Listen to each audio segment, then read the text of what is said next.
c'est une affirmation, c'est une déclaration de foi de ce que Dieu a dit s'accomplisse dans notre vie. Ses promesses seront réalisées. Sa parole déclarée il y a des milliers d'années est à jour aujourd'hui dans ma vie, dans mes circonstances, dans ma famille, dans mes finances, dans mon foyer. Et si vous croyez que les promesses de Dieu sont aussi pour vous aujourd'hui, une dernière fois, est-ce que vous pouvez vous tenir debout et déclarer un grand Amen au Seigneur Jésus-Christ? Que cela soit ainsi dans ma vie. Que cela soit ainsi dans ma vie, Seigneur. Que la bénédiction de Dieu soit sur moi aujourd'hui. Que les promesses de Dieu se réalisent dans ma vie aujourd'hui. Que ta parole s'achève. Oh, toutes ces promesses dans ma vie aujourd'hui. Alléluia. Alléluia. Acclamez encore le roi des rois, le Seigneur des seigneurs. Alléluia. Amen. Dans votre Bible, dans le Nouveau Testament, il y a deux livres qui se suivent. C'est Colossiens et Philémon. Et ce n'est pas notre objectif d'enseigner une cours biblique, mais ces deux livres, tous les deux ont été écrits au même moment. Et vous allez voir qu'il y a les comparaisons entre les deux livres, mais il y a un verset dans chaque livre que j'aimerais souligner. Et puis nous allons visiter probablement la dernière lettre écrite par l'apôtre Paul. Et une des dernières choses qu'il a écrit avec l'encre sur le papier. Colossiens chapitre 4, le verset 14. Luc le médecin, bien-aimé, vous salue, ainsi que Démas. Et dans son le livre jumeau, si je veux dire, Philémon, chapitre 1, le verset 23-24, Épaphras, mon compagnon de captivité en Jésus-Christ, te salue, ainsi que Marc, Aristarque, Démas, Luc, mes compagnons d'œuvre. On note quelque chose, nous reconnaissons quelques-uns qui avaient accompagné Paul dans les voyages missionnaires. Luc était avec lui, bien mentionné. C'est Luc qui est l'auteur de l'évangile qui porte son nom, l'évangile selon Luc. C'est Luc aussi qui est l'auteur du livre des Actes des Apôtres. Et si vous êtes un étudiant de livre des Actes, vous connaissez que parfois l'auteur a parlé de nous avons. Cela veut dire Luc est dans les circonstances. Luc est un participant dans les événements dont il écrit. Mais notre sujet aujourd'hui n'est pas Luc.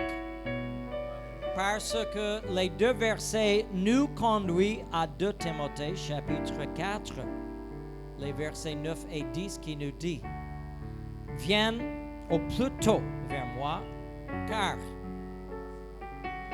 Démas m'a abandonné. Démas, celui qui était avec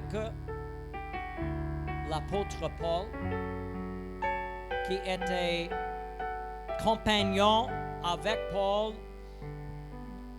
dans le groupe qui comprend Luc, le médecin, qui comprend Marc, Aristarque, Épaphras, mais Démas, à la fin de sa vie, Paul, avec les larmes dans ses yeux, a communiqué à son fils dans l'évangile: j'ai une triste nouvelle. Vous vous souvenez de Démas? Vous vous souvenez de cet homme de Dieu. Vous vous souvenez de cet prédicateur. Vous vous souvenez de mon collègue Démas. Mais je dois vous dire quelque chose triste. Il m'a abandonné. Et il donne l'explication de cette décision de Démas. Car à cause de son amour pour le siècle présent, cela veut dire simplement il a aimé le monde. Il a aimé le royaume charnel. Il a aimé le temporaire plus que l'éternel. Il a aimé les choses physiques et charnelles plus que les promesses de Dieu. Et il est parti pour Thessalonique. Chrétien est allé en Galatie, Tite en Dalmatie. Il semble que Paul se trouve tout seul. Mais tristement, il a dû communiquer une information concernant un ouvrier, un appelé de Dieu, Démas. Et son nom devient le titre de mon petit message aujourd'hui, Démas.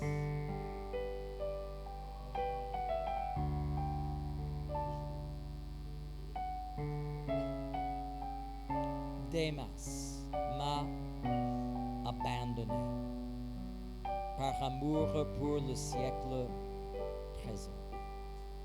Seigneur Jésus-Christ, je confie cette parole entre tes mains, Seigneur. Je prie, Seigneur, aujourd'hui que tu touches chacun, que tu ouvres nos cœurs, Seigneur, que tu ouvres, Seigneur, notre intelligence afin de recevoir de toi ce que tu as mis dans mon esprit, ce que tu as planté dans mon cœur pour le peuple de Dieu aujourd'hui.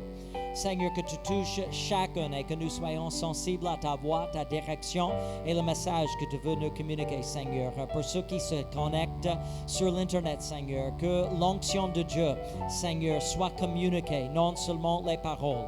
Et en toutes choses, Seigneur, nous recommandons ce moment entre tes mains. Que ton nom soit loué, que ton nom soit honoré et que tu accomplis une œuvre au milieu de ton peuple aujourd'hui. Et nous prions cela aujourd'hui dans le nom précieux du Seigneur Jésus-Christ. Amen. Vous pouvez vous asseoir dans le nom précieux du Seigneur Jésus-Christ.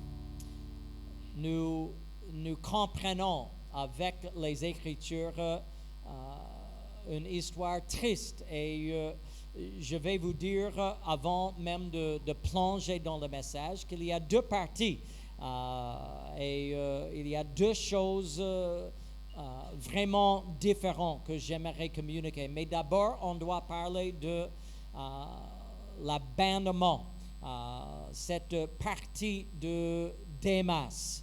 Et Paul, il a pris le temps pour expliquer au peuple de Dieu. Il a pris le temps pour expliquer à Timothée ce qui s'est passé dans sa vie. Parce que vous savez, il y a toujours les histoires quand quelqu'un quitte l'église, quand quelqu'un abandonne la maison de Dieu, quand quelqu'un abandonne le ministère. Peut-être il y a les mystères, mais Paul a voulu que Timothée comprenne ce qui s'est passé dans la vie de Démas. Nous avons lu en vérité les trois uniques passages où cet homme est mentionné dans les Écritures. Il n'y a aucune autre mention de Démas dans la Bible, sauf les versets que nous venons de lire. Et nous devons créer un peu l'histoire. Évidemment, Démas, comme peut-être vous et moi, il y avait un moment dans sa vie où il était pécheur. Il ne connaissait point le Seigneur Jésus-Christ. Mais à un moment donné, Nous ne connaissons pas si c'est grâce au ministère de Paul, si c'est grâce au ministère d'Apollos, si c'est grâce au ministère de Pierre, si il était là le jour de la Pentecôte, si il était dans la maison de Corneille, s'il était samaritain. Nous ne connaissons point au sujet de son salut, mais c'est sûr et certain, un jour Démas était pécheur comme vous et comme moi. Et un jour, il s'est croisé avec un homme de Dieu. Il a entendu pour la toute première fois la bonne nouvelle. Dieu s'est manifesté dans la chair et il est né d'une vierge. Emmanuel, Dieu avec nous. Il a grandi dans ce monde et il a été tenté dans tous les éléments de la vie et il n'a point péché contre Dieu. Et finalement, vers le moment où il avait 33 ans, il a été rejeté par le peuple, trahi par un de ses disciples. Il a été crucifié, on l'a enterré. Mais la bonne nouvelle est que Jésus est ressuscité le troisième jour. Et cette nouvelle a touché Démas. Bien que ce n'est pas écrit dans les Écritures, nous pouvons comprendre que Démas s'est repenti de ses péchés après avoir cru l'Évangile.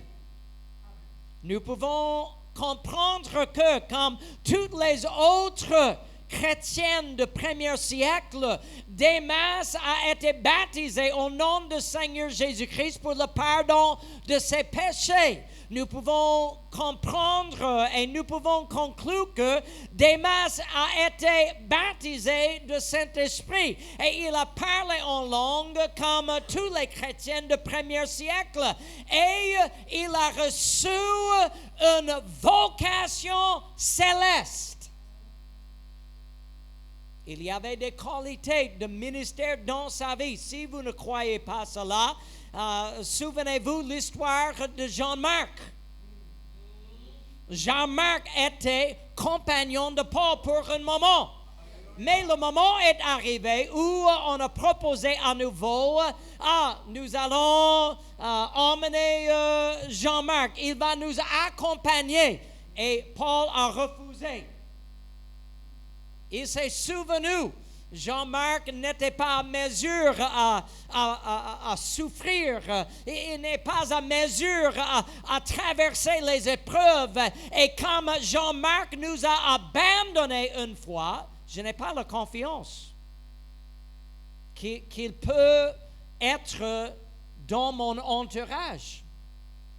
Donc cela veut dire, si Démas est dans l'entourage de Paul, il avait des qualités. Il avait un appel, il avait une vocation céleste, il avait la persévérance, il avait la foi et il soutient le ministère de l'apôtre Paul. Sinon, je vous assure, sinon, Paul ne va jamais le mentionner. Parce qu'il ne serait jamais dans l'entourage de Paul.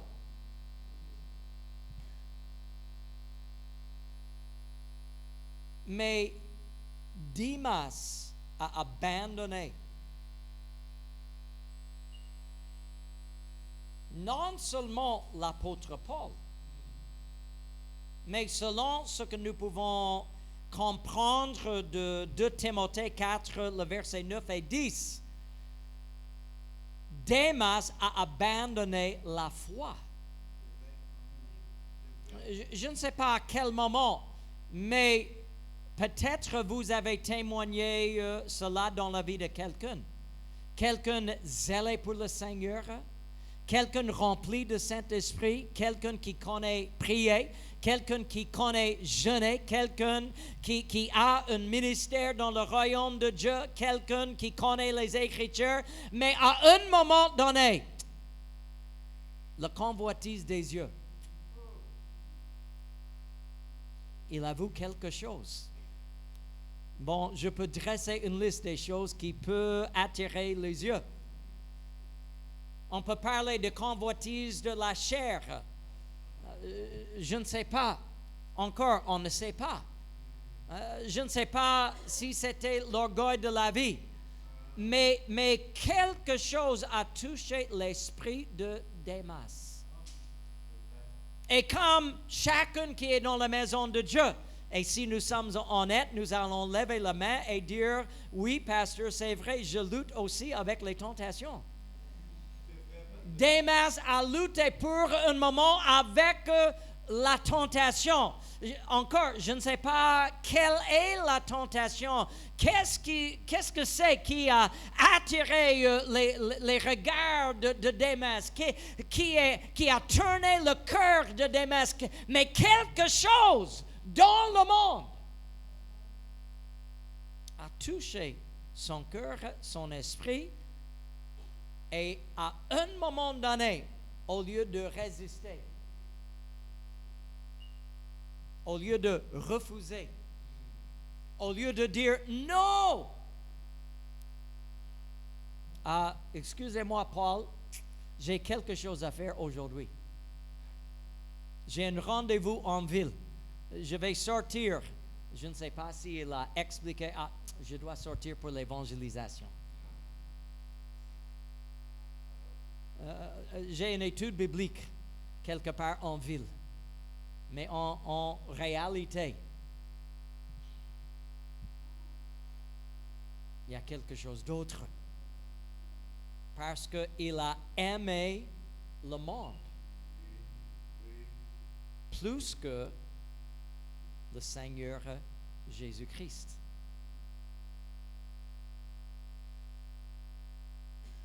Jésus nous a bien avertis de cela. Jean chapitre 15, le verset 19 nous dit, « Si vous étiez de monde, le monde aimerait ce qui est à toi. » Ce qui est à lui, excusez-moi. Mais parce que vous n'êtes pas de monde et que je vous ai choisi de milieu de monde, à cause de cela, le monde vous hait. Il n'y a aucune connexion entre ceux qui sont du royaume de Dieu et le monde. Oui, nous vivons dans le monde, mais nous ne sommes pas de ce monde. Nous sommes désormais les citoyens d'un royaume céleste. Nous avons une destination sûre et certaine dans le royaume de Dieu, dont il n'y a aucune fin. Alléluia. 1 Jean chapitre 2, le verset 15, c'est un petit avertissement, c'est un petit verset de référence pour le peuple de Dieu. N'aimez point le monde, ni les choses qui sont dans le monde. Si quelqu'un aime le monde, l'amour de Père n'est point en lui. Mais Démas, à un moment donné, Sœur Véronique,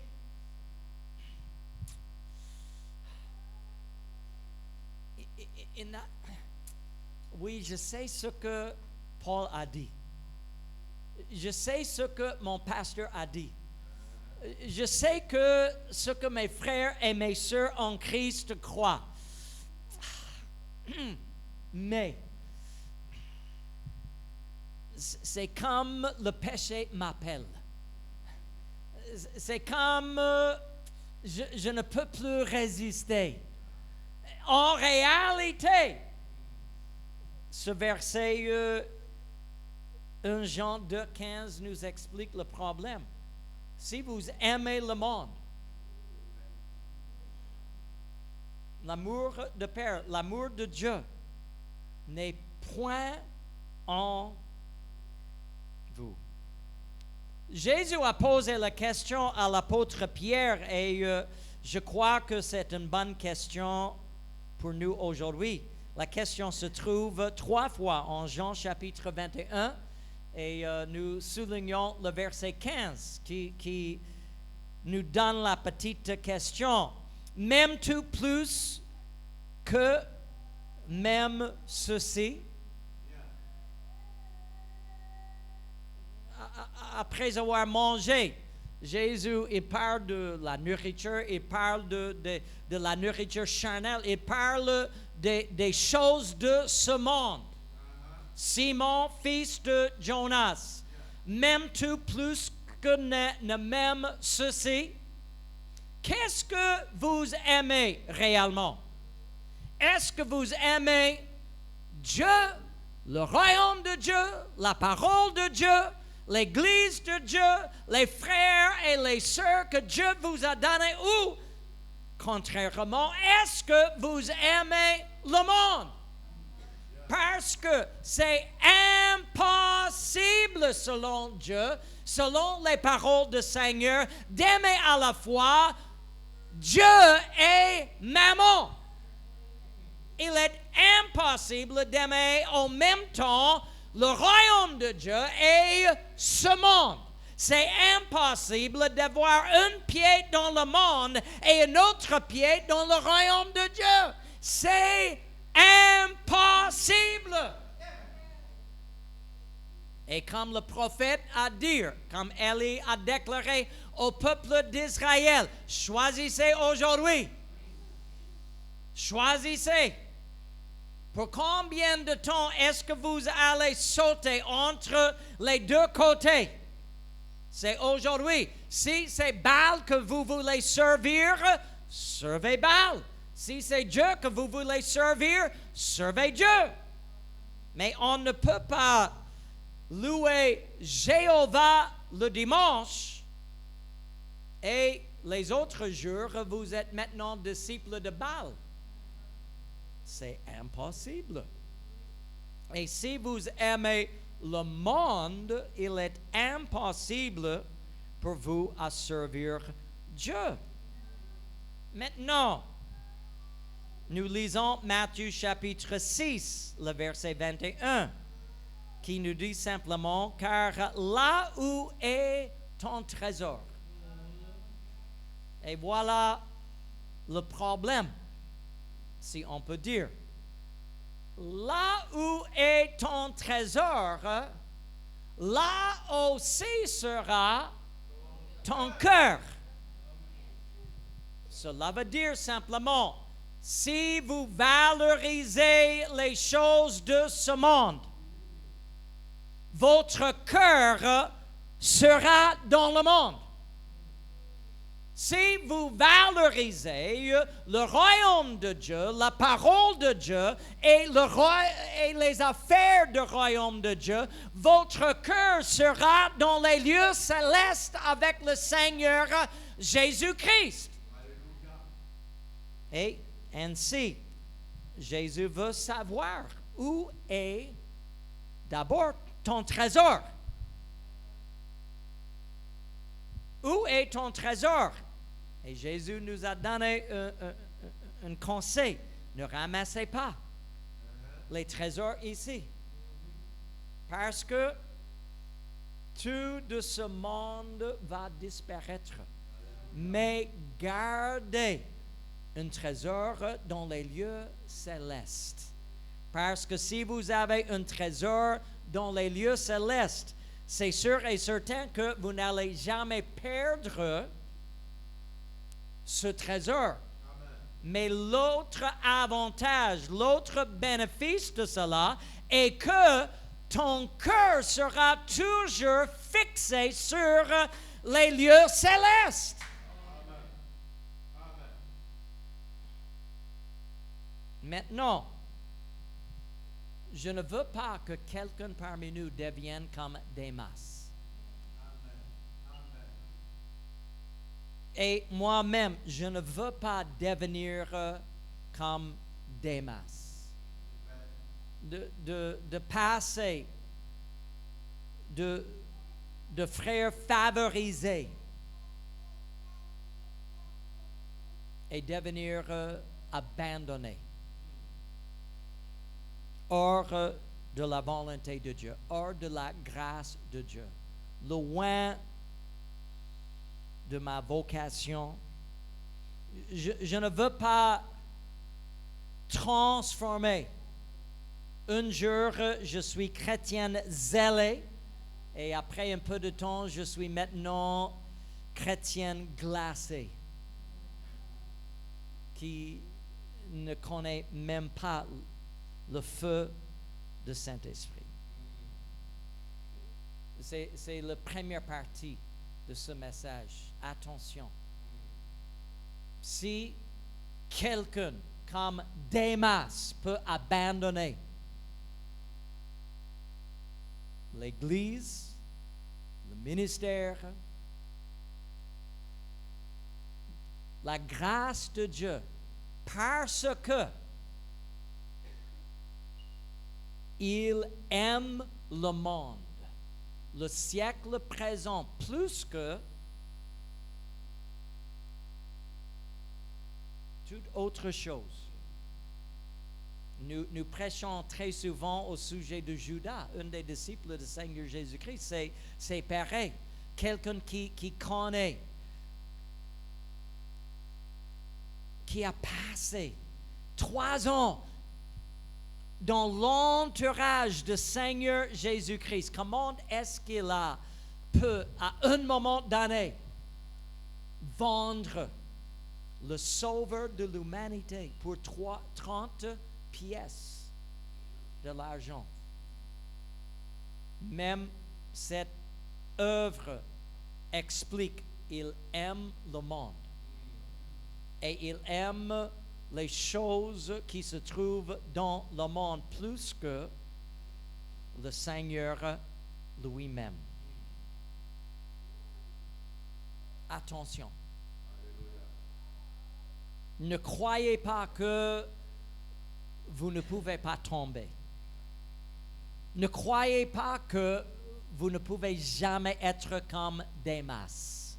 Ne croyez jamais que vous pouvez être attiré par les choses de ce monde. Oui, continuez à prier, continuez à jeûner, continuez à servir Dieu, mais faites attention aux choses qui entrent dans le cœur. Parce que ce n'est pas dans un seul jour que Démas a tombé. C'est sûr et certain, il a fallu un temps. Mais j'aimerais prêcher la deuxième partie de mon message. Si on peut lire à nouveau 2 Timothée chapitre 9 et 10. Parce que il y a quelque chose dans le verset qui va nous conduire dans ce que je veux prêcher à l'Église aujourd'hui. La Bible nous explique, Paul explique, et souvenez-vous, c'est parmi frères Otis les toutes dernières paroles de l'apôtre Paul. Il est à la fin de sa vie. 2 Timothée est reconnu comme le dernier épître de l'apôtre Paul. Chapitre 4, c'est le dernier chapitre de dernier épître de l'apôtre Paul. Donc, c'est à la fin de son ministère. Il sera tué un peu de temps après ceci. Et il a parlé de Démas. Et il a dit, Démas m'a abandonné par amour pour le siècle présent. Mais je ne sais pas pourquoi Paul a dit ceci. Je ne sais pas pourquoi Paul a inclus un petit mot. Mais il a terminé son message au sujet de Démas en disant que et il est parti pour Thessalonique. Thessalonique, si vous étudiez l'histoire du temps de Paul, c'est une ville qui comptait 50, 60, maximum peut-être 80 000 personnes. C'est une ville grecque. Cela se trouve dans l'Europe, dans ce qu'on connaît maintenant comme le pays de Grèce. C'est une ville très cosmopolite, c'est une ville moderne dans son temps.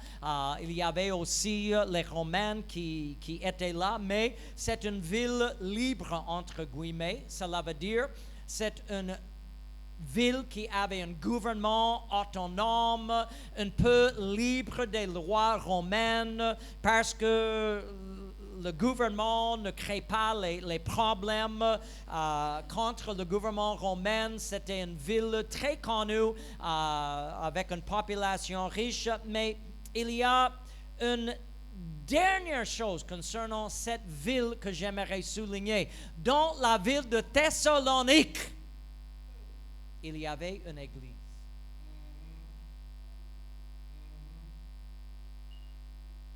Une église implantée par l'apôtre Paul. Et encore, je ne sais pas exactement pourquoi Paul a donné cette information à son fils. Mais je crois que nous pouvons aussi lire dans cette histoire Samson que peut-être Paul avait une espérance. Paul avait une prière. Paul avait une idée. Oui, c'est vrai que Démas m'a abandonné. C'est vrai que Démas aime le monde plus que l'Église. Oui, c'est vrai que Démas a été attiré par quelque chose dans le monde. Peut-être c'était une femme, peut-être c'était les richesses, peut-être c'est le renom, peut-être c'est une autre chose, mais il a communiqué à son fils Timothée, mais il est allé dans une ville où se trouve une église pentecôtiste.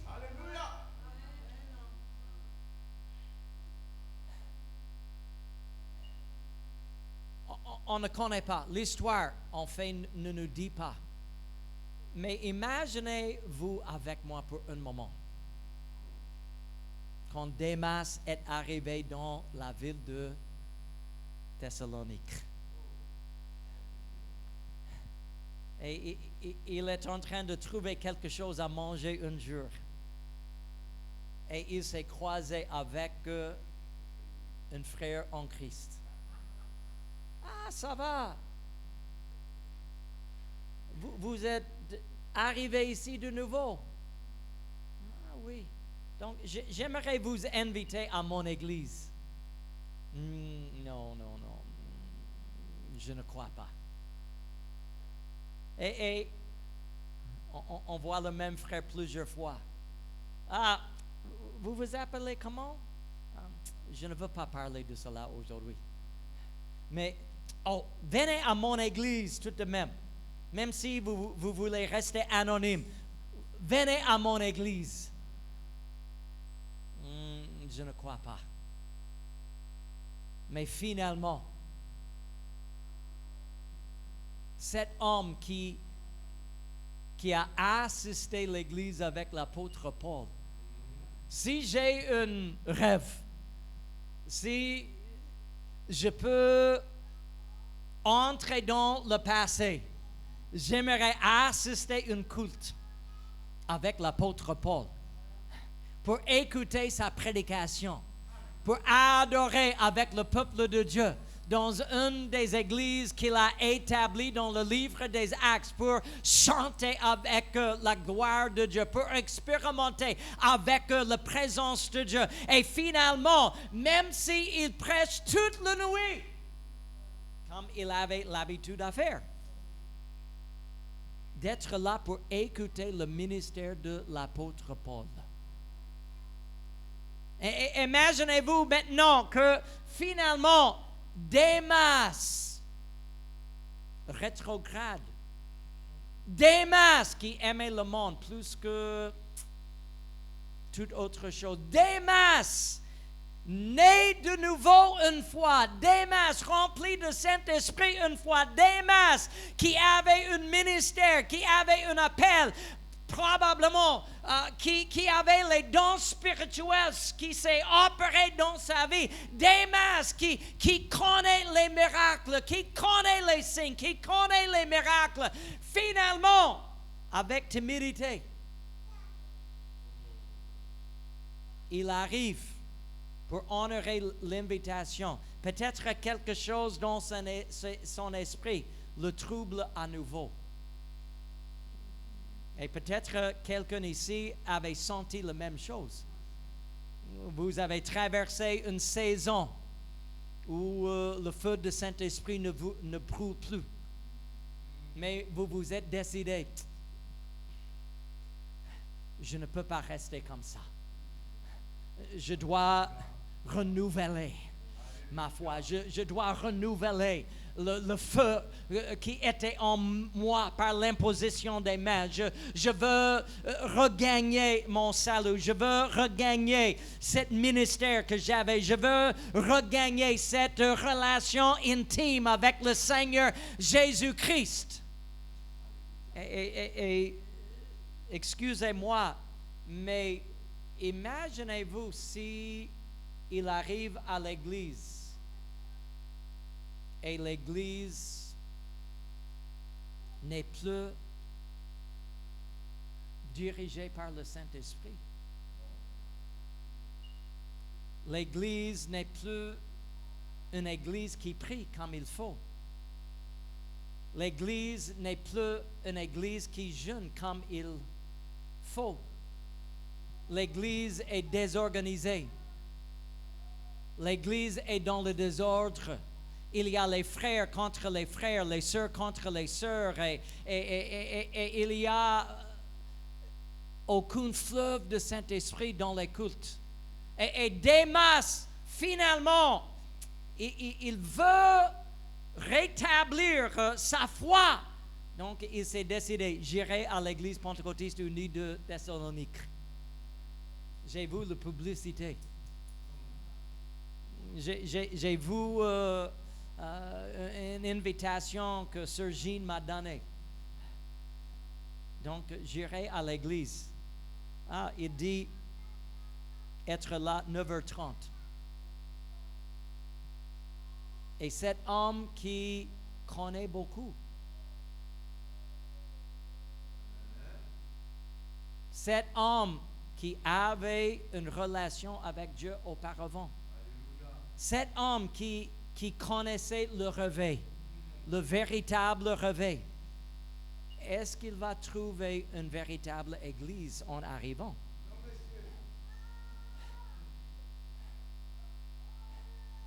Et il connaissait comment prier. Il connaissait comment jeûner. Il connaissait comment prêcher. Il connaissait comment louer. Il connaissait comment adorer Dieu. Il connaissait comment danser le Seigneur. Il connaissait comment être conduit par le Saint-Esprit. Et imaginez-vous s'il arrive à l'église qui se proclame, nous sommes l'église de Dieu.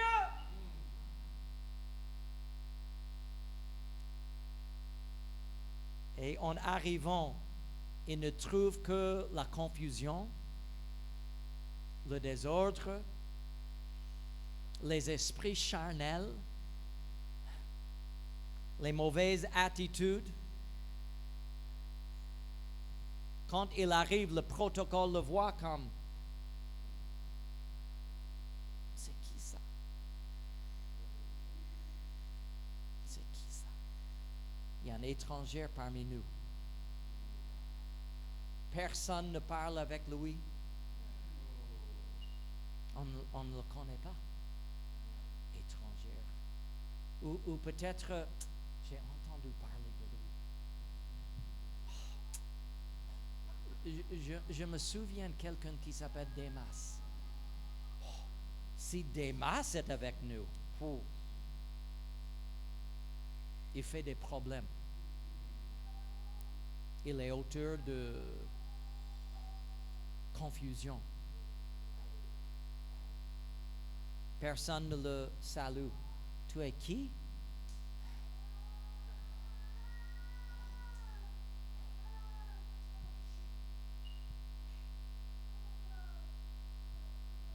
Est-ce que vous êtes là avec moi aujourd'hui?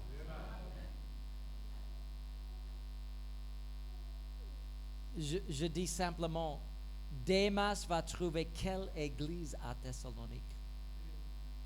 Quel genre de l'église à Thessalonique? Il va entrer dans quel type de l'église à Thessalonique? Est-ce qu'il va trouver une église chaude ou est-ce qu'il va constater une église froide? Est-ce qu'il va trouver un peuple rempli de Saint-Esprit ou est-ce qu'il va trouver un peuple religieux? Est-ce qu'il va trouver ceux qui croient en Dieu ou est-ce qu'il va trouver ceux qui croient les coutumes de leur propre peuple? Est-ce qu'il va trouver un peuple qui sont zélés pour l'évangile de Jésus-Christ ou ceux qui n'ont qu'une association culturelle?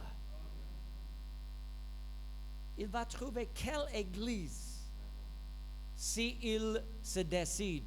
Je crois que Paul a écrit ce petit mot simplement parce qu'il gardait une espérance. Il gardait dans son esprit une idée. Si il peut entrer dans l'église que j'ai fondée dans mon ministère, si il trouve l'église où j'ai prêché l'évangile, si il peut trouver les frères et les sœurs que moi-même j'ai gagnés pour le Seigneur Jésus-Christ, si il se croise un jour avec les enfants de Dieu dans la ville de Thessalonique, il y a toujours une espérance.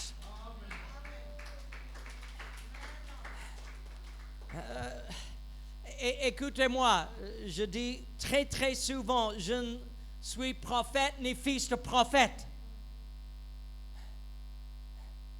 Mais vous ne savez pas qui vient d'arriver dans la ville de Dakar.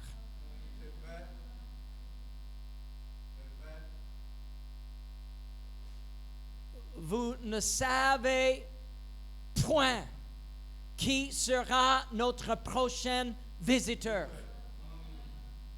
Et ne vous trompez pas par les apparences. Quand Démas, entre guillemets, est arrivé à cette église, encore, je ne connais pas.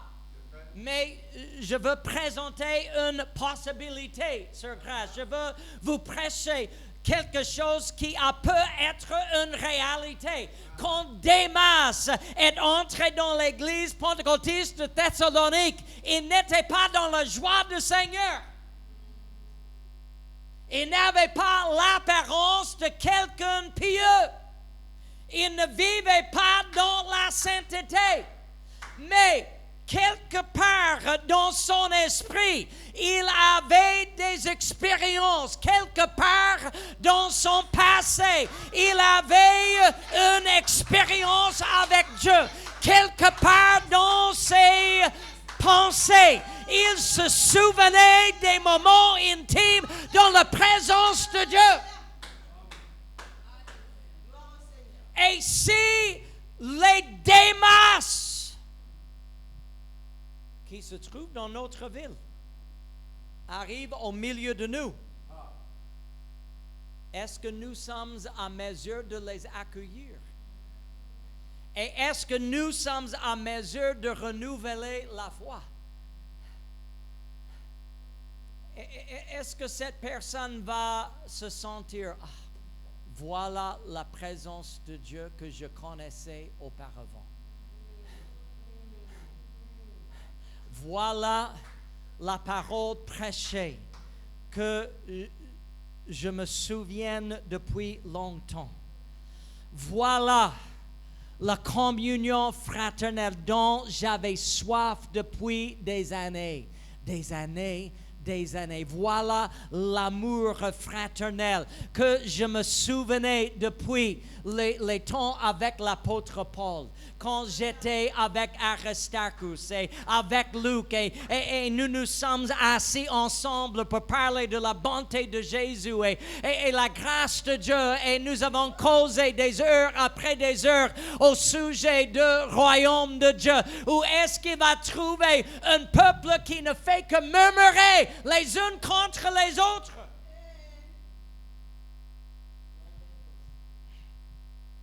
Quand Démas arrivera, quel genre de l'Église est-ce qu'il va trouver?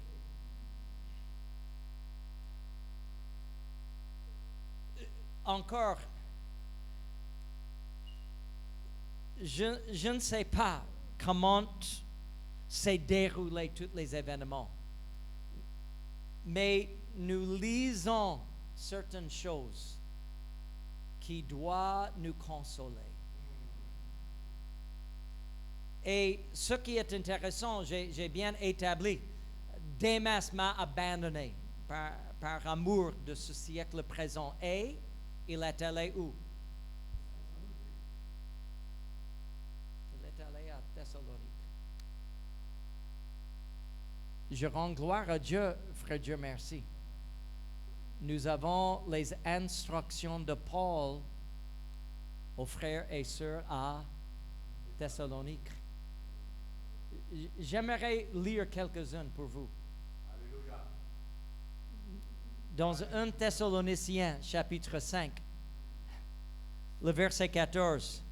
Nous vous en prions aussi, frères, avertissez ceux qui vivent dans le désordre. Consolez ceux qui sont abattus. Supportez les faibles. Usez de patience envers tous. Bon, c'est sûr et certain, il était inspiré par Dieu. Alléluia. Quand il a écrit ces paroles. Mais dans le contexte de notre message aujourd'hui, je lis cela. Nous vous en prions aussi, frères, avertissez ceux qui vivent dans le désordre, consolez ceux qui sont abattus, supportez les faibles, usez de patience envers tous, parce que Démas arrive.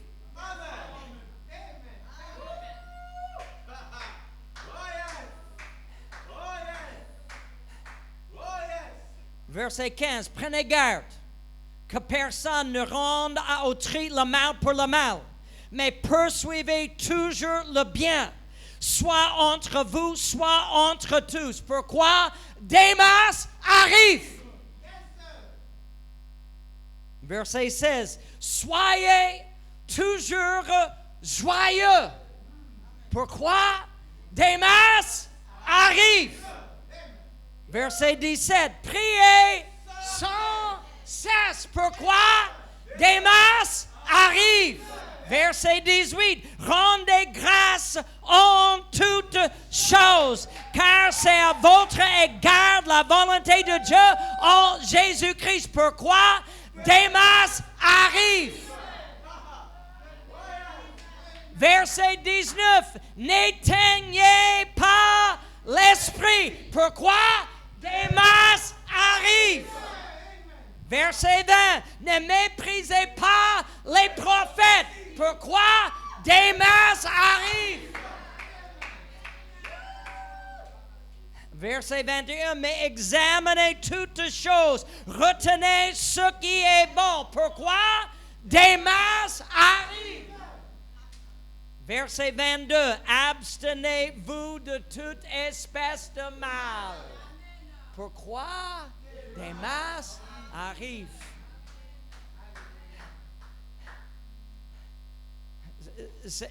C'est pourquoi nous ne pouvons jamais accepter un culte qui n'est pas dominé par la présence de Dieu. Pourquoi? Démas arrive. Nous ne pouvons jamais nous permettre à nous relâcher. Pourquoi? Parce que Démas arrive. Et comme le retour du Seigneur, on ne sait ni le jour ni l'heure. Nous devons être apostoliques dans notre prédication, dans notre doctrine. Nous devons être pentecôtistes dans notre expérience. Chaque culte, chaque réunion de prière, chaque événement. Pourquoi? Démas arrive. Nous devons garder la sainteté. Nous devons garder la piété. Nous devons garder et pratiquer la parole de Dieu, soit dans l'Église ou soit en ville. Pourquoi? Démas arrive. Nous devons avoir un zèle en tout temps pour le royaume de Dieu. Parce que Démas, je parle à moi-même. Je parle à moi-même, ce n'est pas pour vous. Pasteur, soyez vigilants.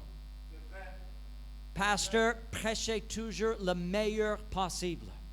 Pasteur, soyez toujours dans l'attitude, dans la prière, dans le jeûne. Soyez toujours dans la parole de Dieu parce que vous ne savez jamais quel dimanche Démas arrive. Sur grâce, les choristes, chorales, musiciennes, répétez, priez. Préparez-vous, parce que vous ne savez jamais à quel moment, dans le louange, dans l'adoration, quand vous êtes en train de conduire le peuple dans la présence de Dieu, vous ne connaissez jamais quand Démas arrive.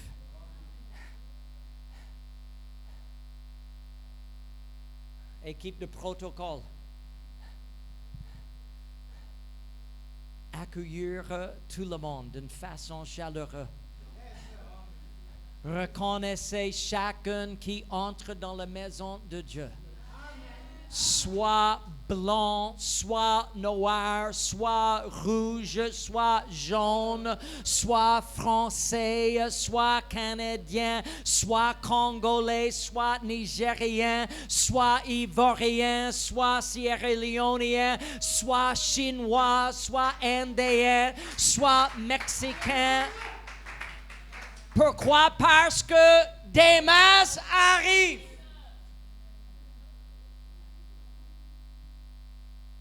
Et à chaque membre de l'Église, quand vous êtes dans la maison de Dieu, ce n'est pas le moment de dormir. Ce n'est pas le moment de publier vos messages à Insta. Ce n'est pas le moment de donner les commentaires sur TikTok. Ce n'est pas le moment de murmurer, de regarder à gauche, à droite, de juger, critiquer les habits de qui que ce soit, l'apparence de qui que ce soit. D'attendre. Quand il chante mon cantique préféré, je vais louer.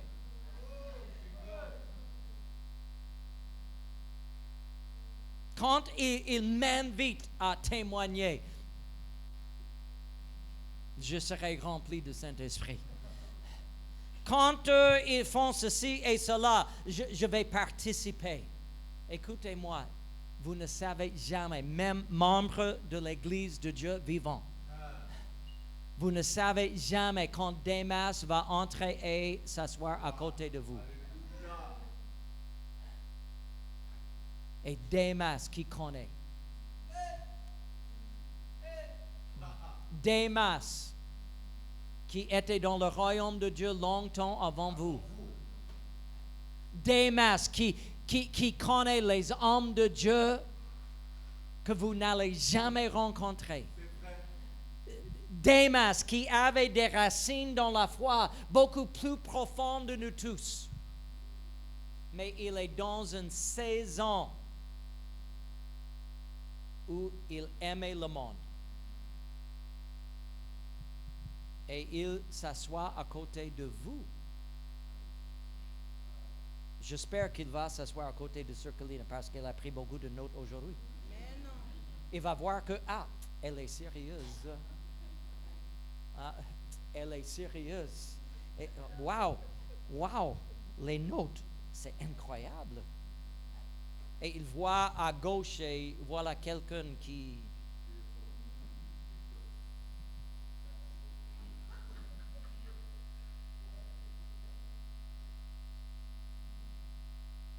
« 2026, temps de la... Et dans cette moisson, il y a des masses.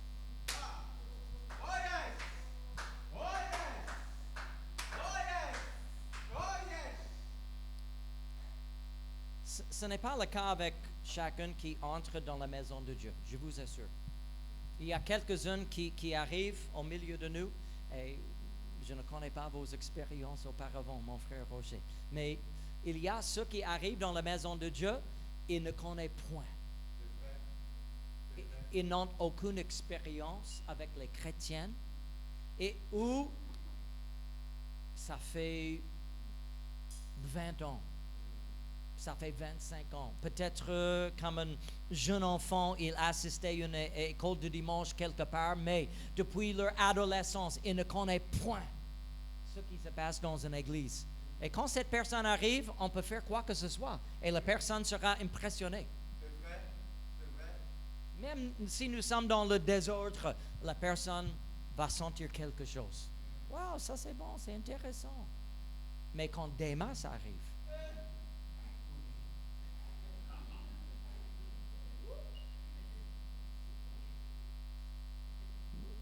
vous n'allez pas vous masquer votre hypocrisie quand Démas arrive. Vous n'allez pas vous ne pouvez pas cacher votre esprit charnel quand Démas arrive. Nous ne pouvons pas prétendre être chrétiens quand Démas arrive, parce qu'il a vécu le véritable. Il a vu le véritable. Il a expérimenté le véritable. Et si nous ne sommes pas les véritables, quand Démas arrive, que fera-t-il? Est-ce qu'il va renouveler sa foi à cause de notre zèle, à cause de notre amour de Dieu, à cause de notre amour de la parole de Dieu, à cause de notre louange, à cause de notre adoration, parce que nous sommes un peuple engagé dans la maison de Dieu, dans la parole de Dieu, dans la présence de Dieu. Nous sommes un peuple qui sont ravis d'écouter la parole de Dieu. Ou est-ce que nous sommes simplement un peuple religieux? Que Dieu trouve en moi un pasteur qui peut même toucher Démas. Amen. Amen. Que notre chorale soit une chorale qui peut briser les murs que Démas a battus dans sa vie, et que nous soyons en mesure à détruire ces murs et le toucher avec la puissance de Dieu. Que chaque membre de cette église soit rempli de Saint-Esprit, soit engagé dans la maison de Dieu. Si Démas s'assoit à côté de moi, il sera touché par le même esprit qui m'a sauvé. Lèvez-vous dans la maison de Dieu.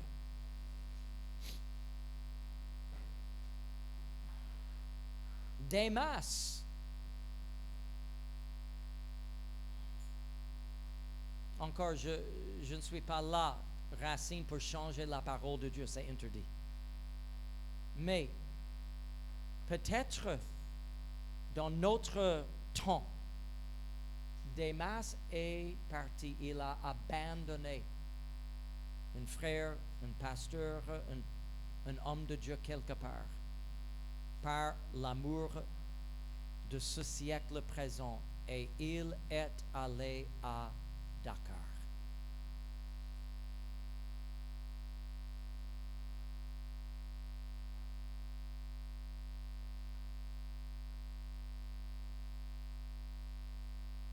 Qu'est-ce que Démas va se sentir quand il se croise avec Yuri?